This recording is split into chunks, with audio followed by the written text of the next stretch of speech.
दर्शकों, जब हम बात करते हैं भारतीय सेना की तो भारतीय सेना का नाम लेते ही हर भारतवासी का सर ऊंचा हो जाता है। बच्चे बच्चे के रोंगटे खड़े हो जाते हैं कि भारतीय सेना में इतना दम है और इतनी वीरता भरी हुई है और नस नस में जो भारतीयता उभरती है। बहुत से मौके ऐसे आते हैं जब हम भारतीय सेना पे मान करते हैं। जब हम करगिल की बात करते हैं तो करगिल में ऐसा एक मकाम हासिल किया भारतीय सेना ने, जो दुनिया की जो सेना थी वो हैरान हो गई कि ऐसे दुर्गम इलाके, वहाँ पहुँचना मुश्किल और दुश्मन जो हमारे इलाके में आ चुका था, घुसपैठ कर चुका था, उसको भगाना, फिर उसको मार भगाना और उसके ऊपर विजय प्राप्त करना, ये बहुत बड़ी बात थी। बहुत से ऐसे इंस्टांस हैं, मौके हैं जब हम बात करेंगे, लेकिन आज एक बड़ा सौभाग्य की बात है कि हमारे पास 2 आर्मी जनरल जो हाईली डेकोरेटेड हैं मेरे साथ बैठे हैं। लेफ्टिनेंट जनरल अमर औल साहब जो हाईली डेकोरेटेड आर्मी ऑफिसर हैं, सर हैं, परम विशिष्ट सेवा मेडल हैं, उत्तम युद्ध सेवा मेडल हैं, अति विशिष्ट सेवा मेडल हैं और उस समय कारगिल में ब्रिगेड कमान कर रहे थे। तो ये बड़ा सौभाग्य सर, आपका स्वागत है। साथ में लेफ्टिनेंट जनरल जे सिंह, इनका एक बड़ा पॉपुलर नाम रहा है कि चंडीगढ़ और नॉर्थ इंडिया में और वेस्टर्न कमांड में इन्होंने काफ़ी सारा योगदान दिया है। हाईली डेकोरेटेड हैं, परम विशिष्ट सेवा मेडल हैं, अति विशिष्ट सेवा मेडल बार। और ये अपने आप में दिखाता है कि एक हाईली जो स्टारों से, जो पुरस्कारों से अलंकृत 2 जनरल हमारे स्टूडियो में हैं। हम भी सर आपका हृदय से स्वागत करते हैं। हम खुश हैं आपसे मिलके, आपने हौसला बढ़ाया। खासकर आज का जो युवा है आपसे रूबरू, आपसे बात सुनेगा कि प्रेरणा मिलेगी क्या क्या हुआ। मैं जनरल औल साहब से बात करता हूँ। जनरल साहब, आप पहले उस समय कारगिल में वहीं थे और कारगिल के पास द्रास में आप ब्रिगेड कमान कर रहे थे, तो आप तो बिल्कुल साक्षी हैं। सर ये बताएं कि ये कैसे मालूम हुआ कि वो हमारे इलाके में आ चुके हैं, जो हमारी हिल पे उन्होंने घुसपैठ की है, कैसे मालूम हुआ? सबसे पहले तो मैं बहुत आभारी हूँ कि आपने मुझे बुलाया आज कारगिल दिवस के 21वें दिवस में जी। और मैं भी बहुत खुश हूँ कि मुझे मौका मिला था कि मैं अपने सर्विस के दौरान ऐसे जंग में हिस्सा ले सका। और मैं आज तक पिछले 21 सालों से हर रोज़ सोचता हूँ कि किस तरीके से हमने दुश्मन को खदेड़ सके। तो आपकी जो सवाल है, क्वेश्चन है, मैं ये बताना चाहूँगा कि जब हम द्रास में पहुँचे तो हमें बताया गया कि कुछ घुसपैठी आए हुए हैं जो कि कुछ दिनों में हम खदेड़ देंगे। लेकिन जब हमने पहले पता किया इंटेलिजेंस से तो हमें बताया गया कि 5-6 दिन पहले जब हमारे गुज्जर भेड़ियाँ चरा रहे थे तो उनको कुछ लोग नज़र आए पठान ड्रेस में और तब उन्होंने रिपोर्ट किया कि ये तो बाहर के लोग हैं। और ये पहली खबर तकरीबन 5 या 6 मई को उनको पता चली थी और इसीलिए हमें 12 मई को बताया गया कि आप द्रास मूव कीजिए। सर ये बात आगे हम करते हैं। ये 12 मई की बात है और 26 जुलाई 99 को हमने विजय प्राप्त की। हमारा जो भारतीय सेना ने उनको मजबूर किया, उनके छक्के छुड़ा दिए, उनको विड्रा करना पड़ा, वापस लौटे। ये आगे आपसे और सुनेंगे क्योंकि आपके सुपुत्र जो हैं उस समय लेफ्टिनेंट थे वहाँ, अमित औल, वो भी उसी एरिया में थे। तो दोनों बाप बेटा जब भारतीय सेना की वो सेवा कर रहे हैं तो आपसे बात करेंगे आगे सर। बड़ा एक गौरव की बात है। आप ये बताएं कि जो कारगिल का युद्ध हो और चाहे 47 की बात हो, पाकिस्तानी इंट्रूडर आए और जब महाराजा हरि सिंह का टाइम था तब वो 21 अक्टूबर 47 को उन्होंने वहाँ बारामूला से एंटर किया। फिर भारतीय सेना तब नहीं थी, जम्मू कश्मीर की जो सेना थी महाराजा हरि सिंह की, जैक राइफल जिसका आजकल नाम है, बड़ी कम संख्या में थी। वो गए, उनको रोकना था, लड़ाई तो कर नहीं सकते थे रोकने में। तो वो जो कबायलियों के रूप में तब भी पाकिस्तानी आर्मी थी। अब देखिए, अब जो चाइना वाला हुआ, चाइना वाले आगे, तो सारा अटैक है जम्मू कश्मीर के ऊपर। अब क्योंकि ये यूटी बन गई है, लद्दाख अलग बन गई है, जम्मू कश्मीर अलग हो गई है, लेकिन तब जम्मू कश्मीर स्टेट एक ही थी। अब मैं बात करता हूँ कि किसी न किसी रूप बदले हैं, लेकिन काम वही हो रहा है। हमारे जो दुश्मन हैं सीमाओं पे घुसपैठ कर रहे हैं, किसी रूप में कर रहे हैं। अब ये दोनों, अब कारगिल और लेह जो है एक यूटी है लद्दाख वाली, उस पर बात करते हैं। चाइना वाला भी अभी अभी जो हुआ है और जो कारगिल में हुआ है, आप इसके बारे में क्या कहेंगे? देखिए, सबसे पहले मैं आपका बहुत आभारी हूँ, आपने मुझे ये मौका दिया कि इतने ऐतिहासिक, इतने मुबारक दिन हम अपने योद्धाओं को याद कर सकें। और मैं आपको भी मुबारकबाद देता हूँ कि आपने इतना अच्छा ये प्रयास किया है ताकि हम लोगों तक ये संदेश लेकर जा सके।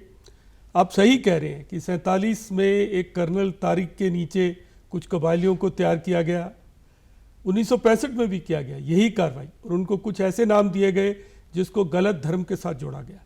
और फिर यही कार्रवाई दोबारा कारगिल के टाइम पर, और उनको नदन लाइट इन्फेंट्री के जवानों को, जो कि शिया धर्म से, शिया उससे फेथ से बिलोंग करते हैं, उनको लेकर आए और उनको ये रूप दिया। पर ऐसा नहीं था कि पाकिस्तान की फौजें नहीं थी। जो पाकिस्तान का निशाने हैदर जीतने वाला करनाल शेख था वहाँ पर, वो सिंध रेजिमेंट का था, एसएसजी के कमांडो भी लगे हुए थे वहाँ पर। तो पाकिस्तान का हाथ तो बिल्कुल उसमें पूरी तरीके से था। और आपका ये कहना भी सही है कि अगर हम लद्दाख के केंद्र शासित प्रदेश को देखें, यूनियन टेरिटरी को, तो वो दो भागों में है एक तरह से। कारगिल जो पाकिस्तान की तरफ देखता है, वहाँ पर ये भी घुसपैठ हुई, और अभी गलवान, पेंगोंगसो और देप्सांग के इलाकों में ऐसा हुआ है। तो इलाके बहुत दुर्गम हैं, वहाँ पर कोई इतनी फौजें नहीं लगी हैं, ना वहाँ पे कोई आबादी है। तो वहाँ पर तो सिर्फ चरवाहे जाते हैं या गुजर जाते हैं, गडरिए जाते हैं। तो इलाकों के ऊपर पेट्रोलिंग से ही कंट्रोल किया जाता है, और उसमें एक दूसरे के ऊपर भरोसा किया जाता है, क्योंकि कुछ समझौते किए जाते हैं। हमने चीन के साथ बहुत सारे समझौते किए हुए, और एक पद्धति, एक प्रणाली बनाई हुई है, उसके तरीके से हम पेट्रोलिंग करते हैं। तो अगर कोई चीन जैसा इतना बड़ा देश, इतने सालों की 22 बार हम उनसे वार्ता कर चुके हैं, इतने हमने एग्रीमेंट किए, 93, 96, 2003, 2005, 2006, 2013, इतने एग्रीमेंट किए हैं इसके ऊपर, और उसके बावजूद इस तरीके से आप धोखा दे दे, तो हुआ है ऐसा। लेकिन अब हमारी सेनाएं वहाँ पर लग चुकी हैं। हमने अपना वहाँ पर, जैसे जन साहब बता रहे थे कि कारगिल में भी जन साहब कश्मीर की घाटी से वहाँ पहुँचे, तो इस तरीके से हमने अपना वहाँ पर शक्ति को बढ़ा लिया है। और हमको इस बात से विश्वस्त रहना चाहिए कि हमारी सेनाएं अब वहाँ पर मजबूत हैं, और वो स्थिति का कंट्रोल ले रही हैं, और हमें इसके ऊपर ज़्यादा धैर्य जरूर रखना चाहिए। धैर्य तो हम बहुत रख रहे हैं। हमारी आर्मी जो है वो भी उनको सबक अच्छी तरह से वो सिखाती है और नाखों चने चबाती है, लेकिन वो जब दुश्मन ढीठ हो तो उसने तो घुसपैठ करनी है अपनी वो। लेकिन जब हम सर बात करते हैं कि कारगिल की बात है, ऐसा दुर्गम इलाका, और इस ऊंचाई पे हम लोग वहाँ गए हैं, ऊंचाई पे जाना, और फिर दूसरी तरफ पाकिस्तान को जो हमारी तरफ आ भी चुके थे उनको धकेलना, तोपों की फायरिंग भी, बड़ा गोले उछता हुआ, कई बार सही माने वो टारगेट पे नहीं पहुँचते हैं। तो सर उस समय ऐसी स्थिति में किस तरह से आपने सारी जवानों को मोटिवेट किया, आपने कैसे कमांड किया ताकि टारगेट तक पहुँच सकें? पहले तो मैं ये बता दूं कि जैसे ज़मीन है उधर, ये सोचा गया था कि ये इलाका, इस इलाके में तो कभी दुश्मन आ ही नहीं सकता है, इतनी मुश्किल इलाका है ये। लेकिन ये मेरा ख्याल गलत बात थी, क्योंकि ऐसा है कि अगर आपके पास दम है तो आप किसी इलाके को भी कॉन्कर कर सकते हैं या जीत सकते हैं। एवरेस्ट को देख लीजिए, आप एवरेस्ट भी चढ़ पाए हैं, तो ये इलाका क्या है, कर सकते हैं। तो ये हमारे में थोड़ी खामियां थी उस टाइम पे। अब दुश्मन आ गया तो जब हम वहाँ पहुँचे तो मेरे पास 2 बटालियंस थी। एक बटालियन तो दूसरी डिवीज़न में चली गई क्योंकि वहाँ कुछ बटालियन में प्रॉब्लम थी, तो एक ही बटालियन रह गई और मेरे पास एक फील्ड रेजिमेंट थी। और मुझे बोला गया कि आपने तोलोलिंग कैप्चर करना है।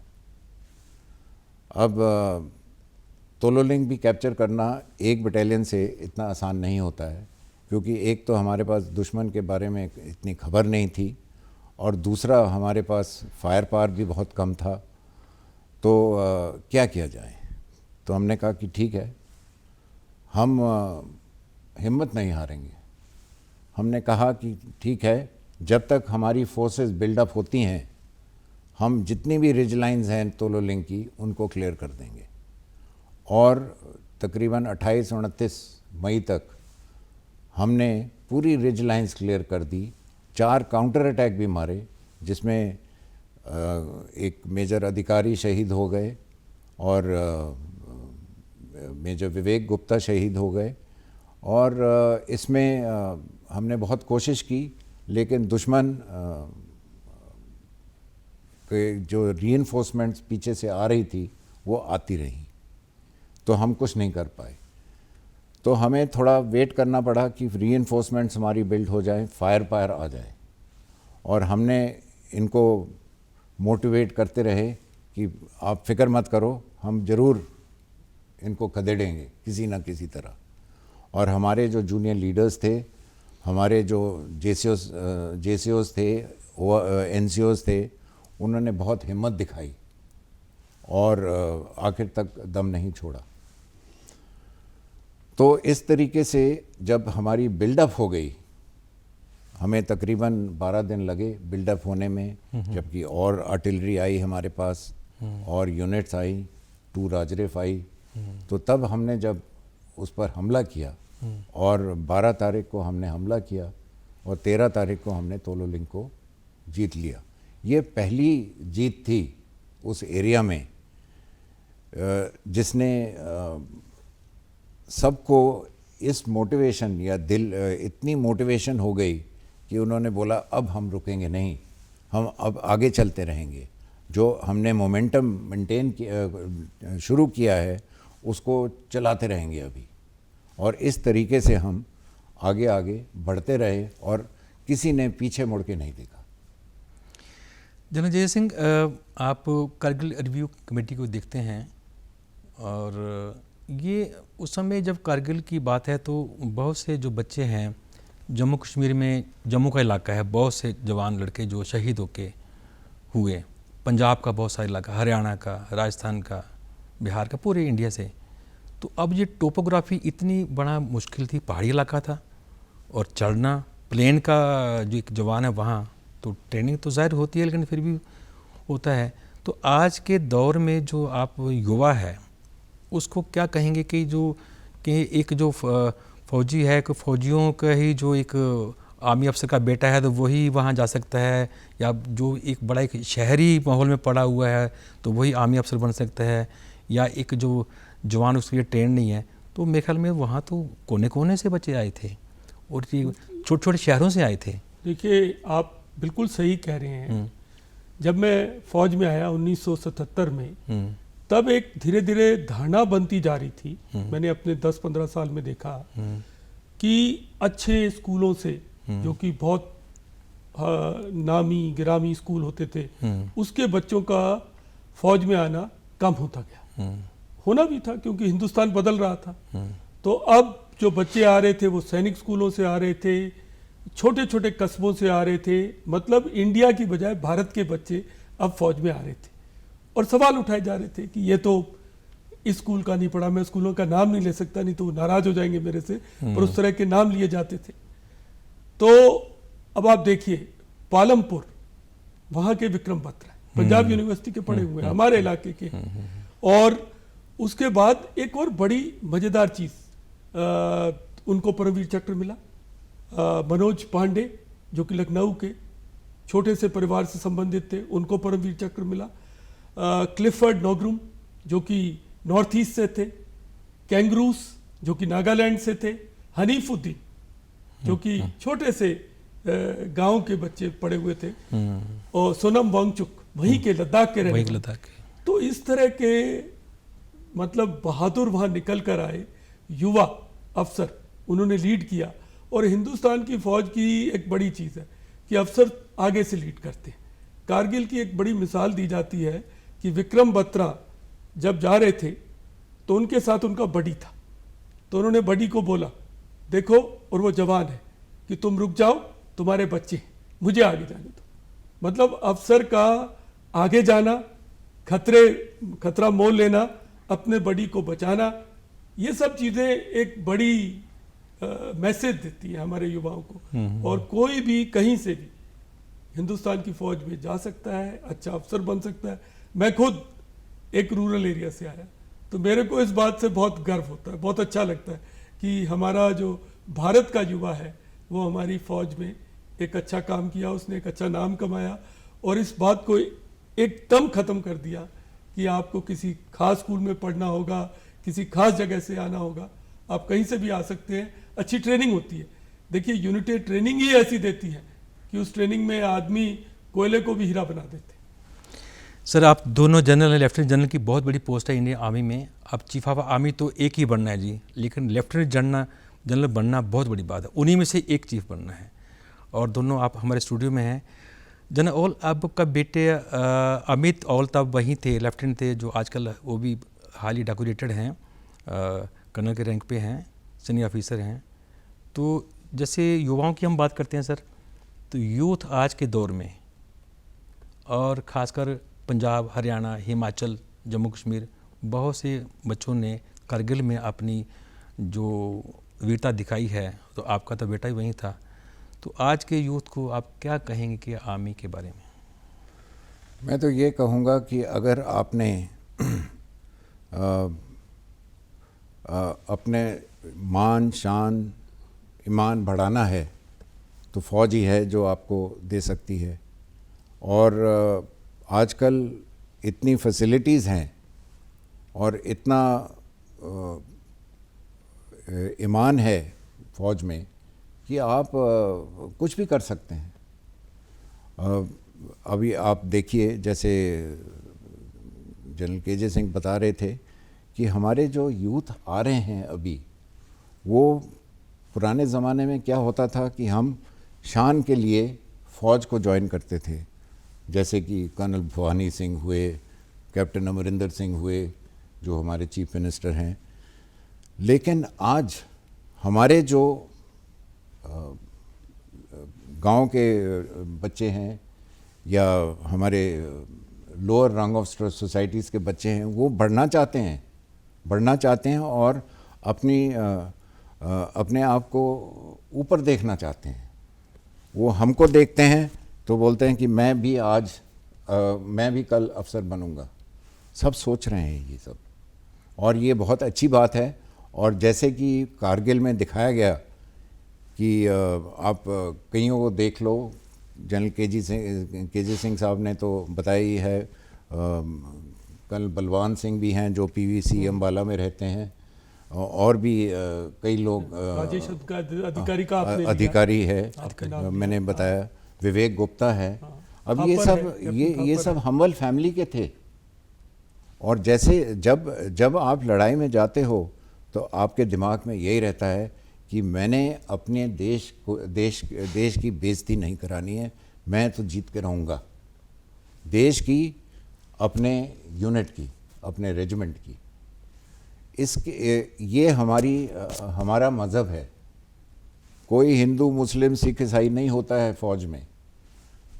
अपना मज़हब जो है वो हमारी रेजिमेंट है, सीधी बात है। तो आपने देखा ही है किस तरीके से ये लोग लड़े वहाँ। जूनियर लीडरशिप तो मैं तो कहता हूँ पार एक्सेलेंट थी उस टाइम पे, जिस तरीके से लड़े। अभी मैं आपको एक एग्ज़ाम्पल देता हूँ। थ्री पिम्पल्स के इलाके में जबकि विजयन थापर ने अटैक किया और बहुत हैवी शेलिंग और फायरिंग हुई, तो उनकी वो शहीद हो गए और उनका एक जेसीओ और 10 ओआर रह गए। अब वो जेसीओ था एक खाली कि साहब अब मैं क्या करूं? तो मैंने कहा कि नहीं, हम आपको बोफर से डायरेक्ट फायरिंग करेंगे, आप ये फीचर कैप्चर करेंगे। और उसने किया। जनरल साहब आपकी तो बात ये में होता है। मैं कह रहा हूँ कि आपका बेटा भी वहीं थे अमित, और आप भी वहीं थे, क्या कोई मन में कुछ ख्याल आया कि हम दोनों बाप बेटा वहाँ हैं? अमित ने मेरे से बात तो की थी कि पापा मैं वहाँ जा रहा हूँ इस ऑपरेशन में। मैंने कहा thank you, good, well done, best of luck. अब मेरे लिए जहाँ तक मेरा बेटा है, वो सब जितने भी मेरे जवान और मेरे ऑफिसर्स हैं उनके बराबर हैं। हम तो ऐसे सोचते हैं अपने, अगर एक जवान है वो भी मेरा ही बेटा है, सो उसमें कोई फ़र्क नहीं है।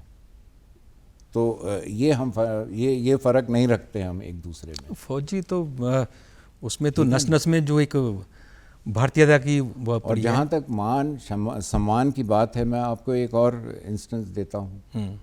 एक फीचर था, 13 जैकरेफ नई आई थी, हालांकि उन्होंने बहुत नाम कमाया विजन थापर वगैरह के साथ, 5140 4875 कैप्चर करके। तो एक छोटी सी ऑब्जेक्टिव था 5140 से पहले। तो मैंने कहा कि भाई इसको कैप्चर करना है, नहीं तो हम आगे नहीं बढ़ सकते हैं। तो पहले दिन वो रास्ता नहीं मिला उनको, दूसरे दिन बहुत फायरिंग हो गई। तो अब मुझे थोड़ी प्रॉब्लम आई कि मैं अब क्या करूं इनसे, ये तो आगे नहीं बढ़ रहे हैं और हमें टाइम वेस्ट हो रहा है इतना, क्योंकि मोमेंटम हमारी कम हो रही है। तो मैंने कहा ठीक है, मैंने सोचा अपने सीआरटी को बोला मुझे 2 बोफर गन चाहिए। तो मैंने 2 बोफर गन लगाई तरास में, और मैंने कहा कि 4 बजे शाम को तुम ये कंपनी तैयार करो, ये हम अभी कैप्चर करेंगे और मैं आपको डायरेक्ट फायरिंग करूँगा। मैं खुद बैठा बोफर गन्स के साथ और उनको 300 मीटर तक फायर करा। और मैंने बोला कि अब कहते साहब नहीं, अभी 200 और। मैंने कहा 200 नहीं, कोई मरमर आ जाएगा, ऐसे नहीं होगा, अभी तुम जय माता दी बोलो और जाओ। और हमने जब सर 6 बजे ऑब्जेक्टिव कैप्चर कर लिया। क्या बात सर, जब जनरल साथ हो, फौजी जवानों के साथ हो, तो फिर तो हौसला बढ़ता ही है। जनरल जय सिंह, क्योंकि बातें सर इतनी हैं, इसमें पूरा एक जोश भी है। जब हम करगिल की बात करते हैं, भारतीय सेना की बात करते हैं, तो बातें तो ख़त्म नहीं होंगी और ना ही ख़त्म होनी चाहिए। लेकिन ये टाइम पे हम कई बार भी आपसे हम अनुरोध करेंगे, बीच बीच में आते रहेंगे, आपसे टाइम लेते रहेंगे। ये आप हरियाणा स्टेट में इंफॉर्मेशन कमिश्नर भी हैं, यूथ को क्या संदेश देंगे आज के दिन के लिए? मैं युवा को यही संदेश देना चाहूँगा कि हर एक आदमी फौज में नहीं जा सकता। आपके मन में आकांक्षा हो सकती है, पर फौज में जाने के कुछ पैमाने हैं, हो सकता है आप उसको पूरा न कर पाए। लेकिन आजकल के ज़माने में सीमाएं केवल सीमा पे नहीं है। आतंकवाद की वजह से सीमाएं आपके कहीं भी आ चुकी। पार्लियामेंट पे अटैक हो चुका है, अक्षरधाम पे अटैक हो चुका है, मुंबई में आतंकवाद हुआ। तो ये मान लेना चाहिए कि हमको आतंक के खिलाफ सबको तैयारी करनी चाहिए और हमको सबको जागरूक हिंदुस्तानी बनना चाहिए, सबको सचेत रहना चाहिए। और हर एक आदमी को सिटीजन वॉरियर, जिसको मैं कहता हूँ नागरिक योद्धा, उसका ये मतलब नहीं है कि आप कानून अपने हाथ में ले लें, लेकिन आप सचेत रहें, अपनी एजेंसीज को बताते रहें और अपना योगदान देते रहें। मतलब जोश तो होना चाहिए, सब में होना चाहिए जोश। आजकल पूछते हैं हाउस द जोश, सब कहते हैं हाई सर, लेकिन जोश के साथ होश भी होना चाहिए। तो मेरा शॉर्ट मैसेज यही है कि आप सचेत रहें, जागरूक हिंदुस्तानी बने, नागरिक योद्धा का काम करें अपनी फील्ड में जहाँ भी कर रहे हैं। कोई ज़रूरी नहीं है फौज में, फौज की सपोर्ट आप सिविल एरिया में, अगर आप अच्छे टीचर बन जाते हैं तो भी आप फौज की सपोर्ट कर रहे हैं।